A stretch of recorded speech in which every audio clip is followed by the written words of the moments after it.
Hey everyone, Ruben here, And Shane. and this here is our podcast, Conversations About Something, and this here is episode number 13. And on this one, we're going to talk a little bit about safety. This is kind of falling in line with the two safety videos we had posted up on our IGTV page, and it's also on YouTube. Just on how to handle a dog who maybe wants to bite you, and this is your own personal dog. Again, if you don't feel comfortable handling your own dog like that, because they are that kind of a risk, you might want to seek professional help for that. But this podcast is piggybacking off of that, just the concept of safety, and how can we be safe with our dogs, and not just those two scenarios that I mentioned in our other videos, but just like when out and about with your dog. Shane's going to start us off with a little story that he has from seeing some shenanigans just outside of his apartment window, and these happen all the time. We see them all the time, especially where our facility is at. We see all kinds of crazy things happen all day long, and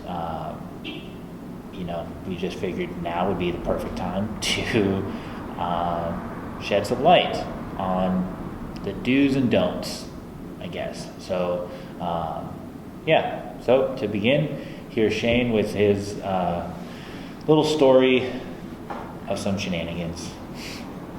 All right, so let's take this back to, I believe it was yesterday, around noon or so. Where my apartment is located, it's on a pretty busy street, and I'm on the third floor, and the window overlooks the street, so I have a view of everything. And I just so happened to be passing by the front window when I saw a large German Shepherd running down the street towards this busy street, coming down the side street to the busy street. And there's no leash on the dog. I don't see a person, and the dog is just running. And it reaches the road, goes around the corner, pees on a bush, and then I see in the back someone coming out from where this dog came from, and they're just walking casually down to look for the dog. At this exact same time, coming out from the left is another person with their dog, another German Shepherd, and it's at the end of a leash. This leash is 6-8 feet long, pretty long, and the person is just holding on to the handle. I made a video in the past about leash handling. Holding onto the handle leaves you with very little control of the dog. So we'll keep that in mind. So as this person is approaching with their dog, they see an off-leash dog, and the dogs meet eyes. They lock eyes from the distance, and the person and the dog, they just keep heading towards the off-leash dog. And they just keep going, and then all of a sudden they get into reach of each other.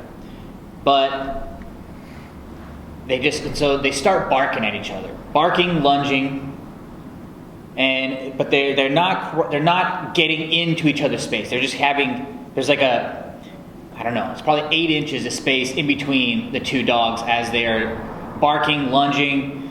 The off-leash dog isn't sure if it should be going backwards or going forward. And that's when the person whose off-leash dog it is, that person then comes in and grabs their dog by the collar and pulls the dog away. And they start heading back, and now the other person that had the dog on the leash starts saying something to them, and it looks like they're now just starting to have a conversation.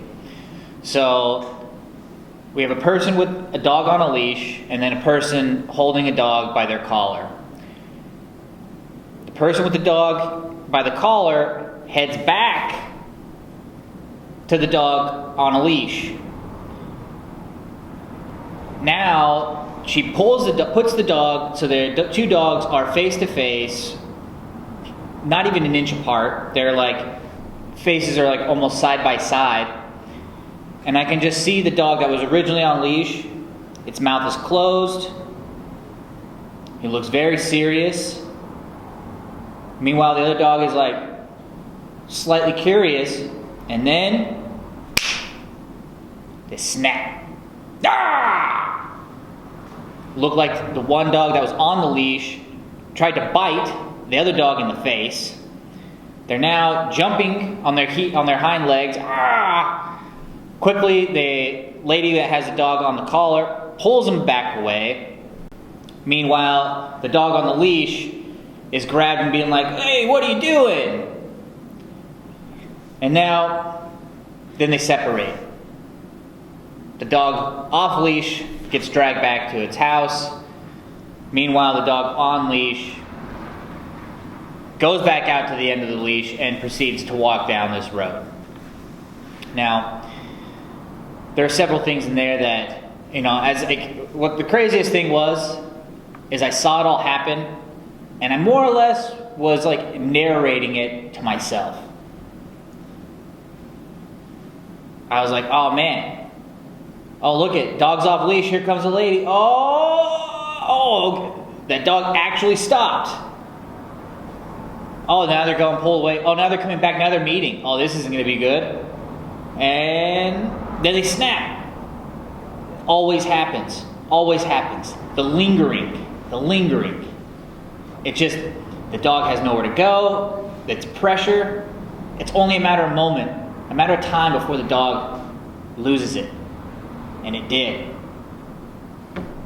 So this kind of brings up to, some safety questions. So Ruben, here, I'm going to ask you here. What do you do when you see an off-leash dog? Do you walk towards it still? Do you stop? Do you see what's going on? Maybe you go back? What do you do? So, if I see an off-leash dog, I'll usually pause so I can see what this dog is going to do. If I keep moving forward, the dog could come in, the dog could catch sight of us and then come towards us.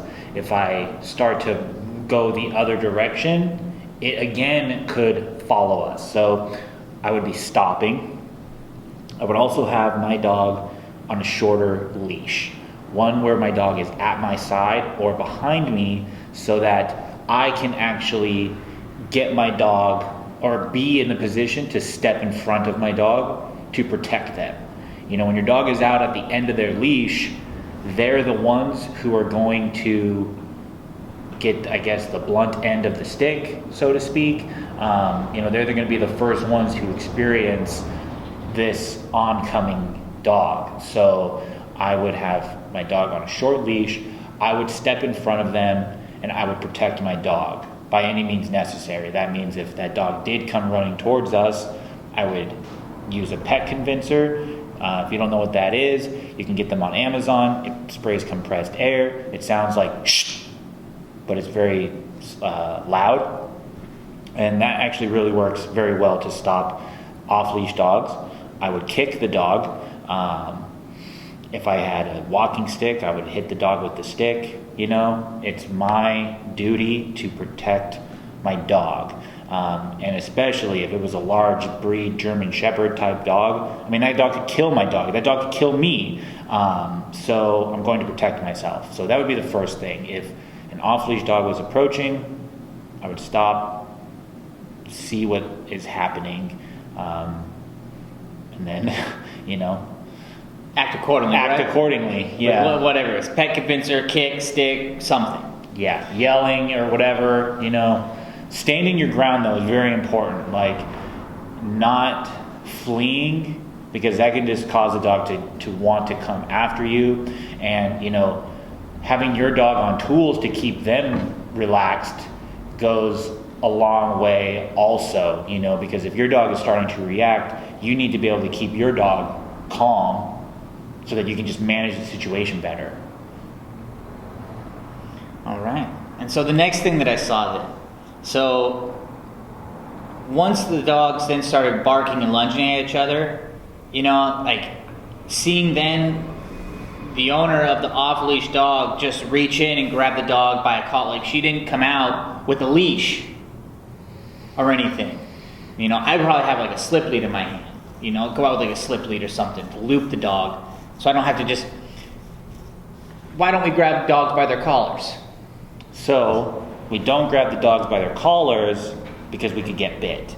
You know, when the dogs are in, especially in a moment like that where the dogs are, you know, adrenalized, they're barking at each other, you know, reaching in to grab the collar could leave you open for a bite. I mean, that's something that and that's something that can happen, like, say your dog,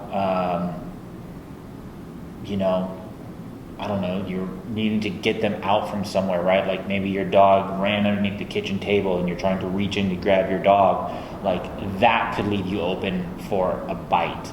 And I know this because it's happened to me before. Way back in the day, before Lucy was our dog, I was house sitting her, and Lucy had gone underneath the table in the backyard, and I was trying to get her out from underneath the table, and I had reached in to grab her collar, and she bit my wrist. And I was like, oh crap, okay, not going to do that ever again. And turns out, you know, that's definitely something that can happen because of spatial pressure. You know, the dog is cornered, they don't have anywhere to go, and you're reaching in, trying to grab them. You know, it's totally going to leave you open for a bite. And that's another reason why we have long lines on some dogs when they go into their kennels, is so that we don't have to reach in and try to put a collar on them, because that could leave us open for a bite. So yeah, you know, if your dog ever got out of your yard, which, you know, that's a whole other thing, like, that we could get into. But if that ever did happen, yeah, you would probably want to have like a slip lead or something, so that you can loop it around your dog really quickly, so that you have leash control and you're not trying to just grab at them. Yeah, I would say like even trying to grab it so you can clip the leash onto its flat buckle collar or something. Yeah. You know, something that could easily go over its head. Yeah. All right. And so then the next thing I see going back here, so we had the grabbing the collar, and then the on-leash greeting, the on-leash meeting. So that's another thing that we just don't suggest folks do, is an on-leash greeting. Even if there's a dog who's off-leash and your dog is on-leash, there's a barrier there now, and the dog on leash can't move freely. They can't sniff around. There could be starting to get tension on the leash, which is all problematic. So we never suggest on leash greetings ever. I mean, unless it's like they're your own dogs, and I mean, you know them. I mean, like there are, I guess, exceptions to that rule, but as far as stranger dogs go, it should never happen. Period. Yeah. Because just exactly what I saw, the lingering. If they would have, like, you know, if they would have been like, all right, 1 second, let's go. But they stopped. Like they were like waiting for them to like start licking each other or something. It was like 30 seconds. It was a while, you know. It could have been just this quick little, all right, let's go. Yeah. But it wasn't like that. It was like, hey, all right, yeah, become friends. Yeah, and it's like, what does that even mean? You know, and it's like, that's something that we tell all clients is, you know, when you're getting ready to do dog-to-dog interactions, they should be short and sweet. Same thing with like your dog meeting people. You know, if your dog is unsure of people, let them go in for a quick sniff, and then let's go, get them out of there. Yes, I'm away from there, you know, but that the short and sweet is going to keep the ball in your court rather than waiting and seeing what the dog may or may not do. Oh, now it's sitting here for 3 minutes. Exactly. Like what, that would be the question, like what were they waiting for to happen? Like you said, like, are they going to start licking each other? Are they going to start like playing in the middle of the road? I mean, like this lady's trying to walk her dog. Does she want her dog to just start playing with a random dog in the street? Meanwhile, it is off leash being held by a woman holding onto the collar of the dog. There's not a lot of options. So it's like, what were they waiting for to happen? And I think that's just a problem that we have with like people and their dogs anyways. It's like, are these kids or are they dogs? Yeah. So then that brings me to the next thing here, the fallout, right? So now the dogs, they start smelling each other. The one dog is like super tense, and then it snaps and it tries to go after the dog. So now what do we look at here? We have reactivity being reinforced. The other dog, the dog that was off leash, it got dragged into that scenario by its owner, put into that other dog's face. So that's definitely the lack of advocating for, and like Shane said, the fallout that can happen from something like that. It's like losing trust in their owner, losing trust in other dogs. If they have already lost trust in other dogs, I mean, the dog's being reactive. That's like, those are just things we don't want to do. We need to be better about advocating for our dogs, not putting them in situations that are going to cause them to, blow up or something, get into a dog fight. Like, we need to, we just need to advocate for them better. We got Ziggy and Molly out. Ziggy needed to reposition. But, it's like the dog fight. It's like losing trust in you, losing trust in other dogs, become more reactive on the leash, the relationship is going downhill. So what was crazy, I did see the dogs then start biting the leash after once all the dogs got separated and the original person with the dog on the leash kept going. Yeah, then the dog started to actually bite the leash. Like, yeah. So those were the story there, with some of the safety features that were missed by these two particular individuals. Yeah, and I think that also comes up, like, and I know we've talked about this plenty of times before, and like on our IG stories and things like that, but it's like, when you're walking your dog, I don't trust anybody's dogs. And we tell everybody that who comes in here for training. Everybody's dog is nice until they aren't. And it's going to be your dog and you who find out the hard way. And so, we have a pretty hard rule here that it's like, I create space around any dog I see because I don't trust them. We had a client many years ago who was following a protocol that we would do, which was when you're walking down the sidewalk, it would be your dog is on the left, so if I was walking down the sidewalk towards Shane, just as we can see in this video clip here, it's like I have a dog on my left, then it goes me, and then it comes Shane, who would then be crossing on my right, and then his dog would be on his left. And so the humans are essentially the buffer. And we had this client many years ago who was doing that, and she was walking up the road with her baby in a stroller and her two dogs. And she's walking by this, I think it was like a lab or something. And she said it looked nice and calm, walking with its owner. And then as soon as they passed, like as soon as they were just crossing, that person's dog jumped in front of the owner and then bit our client in the knee. And then, later that day is when she called me up telling me about this and asking me what she should do. And first of all, I was like, well, that sucks that happened. But I think the best thing for you to do is create space. You know, if you're walking your dogs and you're on the sidewalk and there's someone coming towards you, don't plan on them moving into the street. You be proactive and you move into the street. It's not worth it to wait and see what may or may not happen. And so, you know, we do it all day long. If we see a dog coming down the sidewalk, I cross the street. There's no ego here with that, you know. And for me, it feels like self-defense, you know. It feels like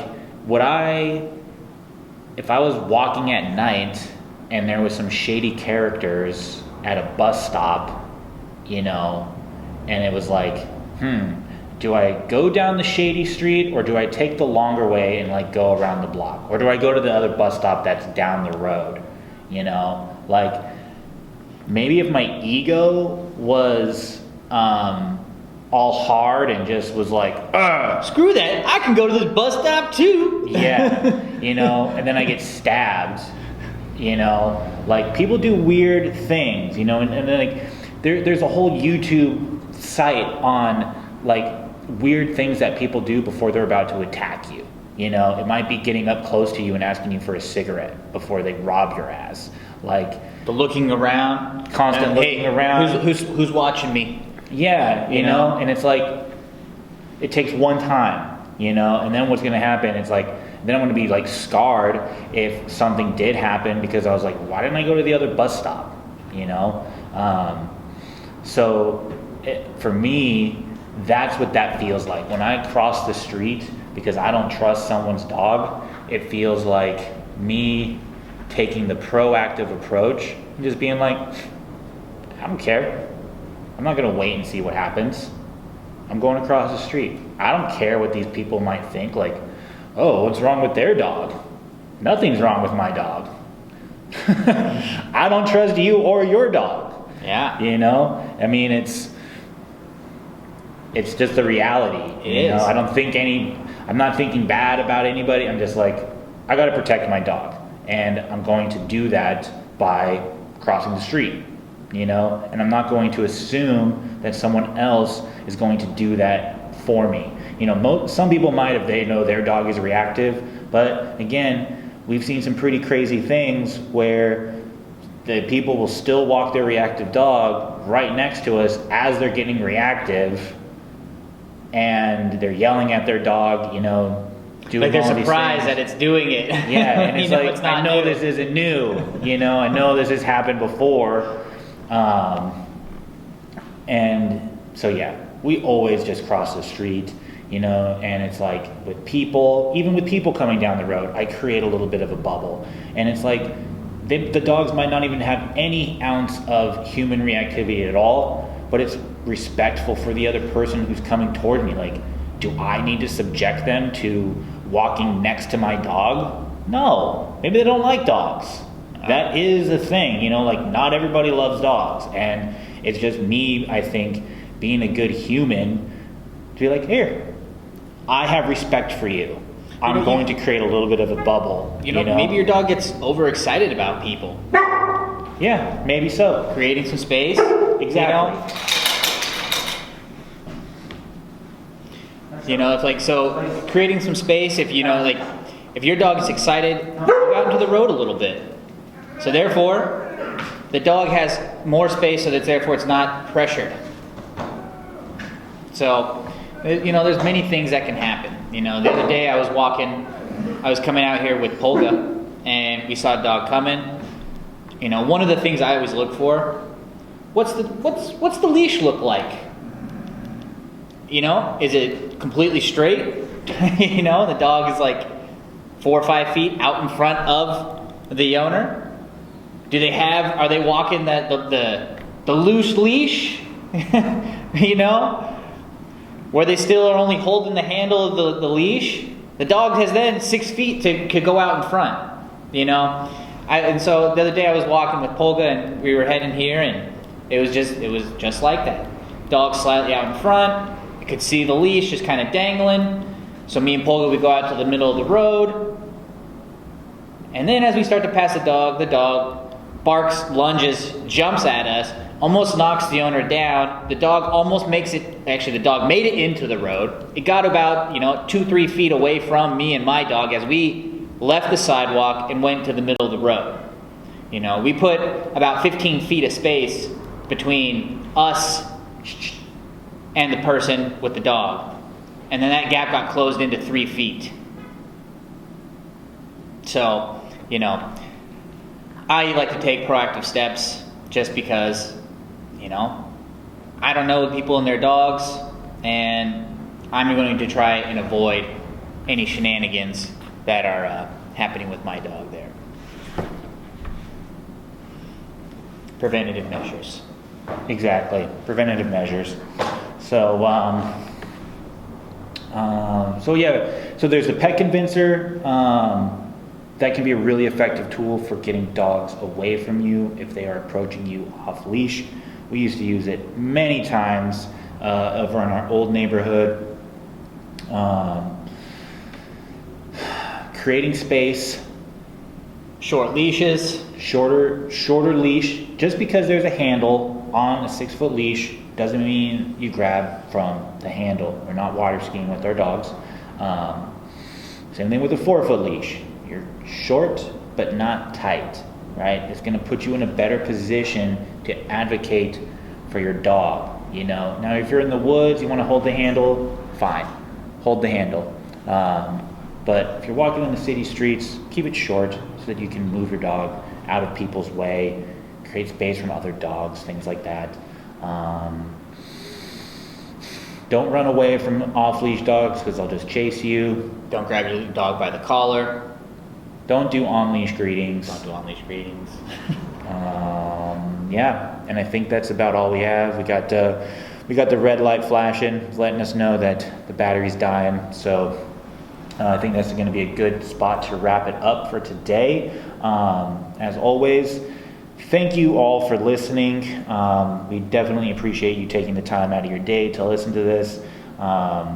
Listen to us talk about dog things. So we greatly appreciate that. As always, if you find this valuable, please share it.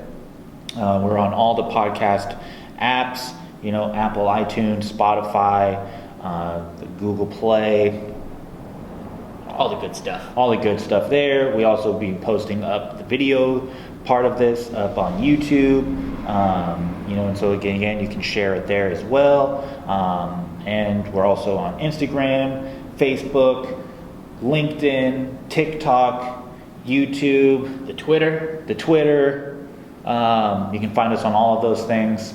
And again, if you find any of this valuable, please share it so that other people can benefit from it as well. Thank you all for listening. I hope you all enjoy the rest of your week, and we will talk to you next time. All right, see you guys later. Happy training. Bye.